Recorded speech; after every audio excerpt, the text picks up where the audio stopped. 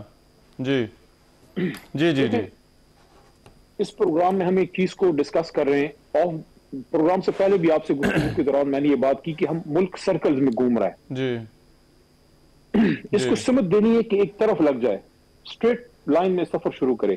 وہ کیسے ہوگا؟ میاں صاحب کی جماعت ہے، نواز شریف صاحب کی، ان کے پیچھے بھی لوگ ہیں، اگر میں یہ کہوں کہ کوئی نہیں ہے مبالغہ آرائی ہوگی۔ پیپلز پارٹی پرانی جماعت ہے، اس کے پیچھے بھی لوگ ہیں، لیکن ایک بہت بڑی اکثریت یا بہت بڑی تعداد ہمارے پیچھے بھی ہے، میرے لیڈر جناب عمران خان صاحب کے پیچھے ہے۔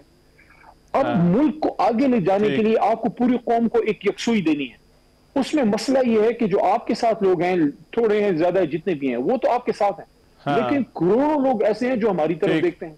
ان کو آپ نے حیران اور پریشان کیا ہوا ہے پچھلے 2 سال سے کہ عمران خان ان کا لیڈر جیل میں ہے، جب تک خان صاحب نہیں باہر آئیں گے۔ دیکھیں یہ جو کروڑوں لوگوں کے ذہن میں ایک چکر ہے، ایک سوچ ہے، کیا ہوگا، خان کب باہر آئیں گے، شاہ محمود صاحب کب باہر آئیں گے، کیا ہوگا، یہ ملک کیسے چلے گا، یہ ان چیزوں سے نجات مل جائے گی۔ خان صاحب باہر آئیں گے، پولیٹیکل ایکٹیویٹی سٹارٹ ہو جائے گی، پھر بتدریج گفتگو پرفارمنس پہ چلی جائے گی، بتدریج گفتگو سیاسی معاملات پہ چلی جائے گی، بتدریج اسٹیبلشمنٹ ان معاملات سے دور ہوتی جائے گی، ان پہ جو تنقید آ رہی ہے وہ کم ہوتی جائے گی، مقابلہ سیاسی قوتوں کے بیچ میں سٹارٹ ہو جائے گا۔